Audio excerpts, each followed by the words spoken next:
cutting you these fresh, healthy flowers from my sickbed, where I toss with nickel illuminations. Time is a fever that burns in the pores, consuming everything the mind creates. That wasn't a dramatic pause. I lost my place.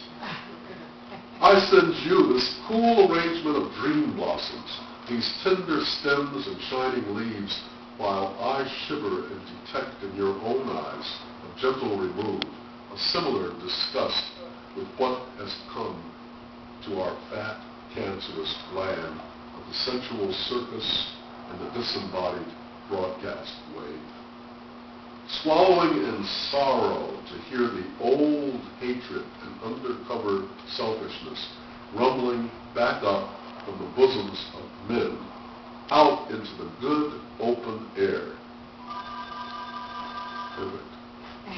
May these new flowers from the forest of my heart bring you a breath of the joy men must believe they are going to recover by moving again and again against one another.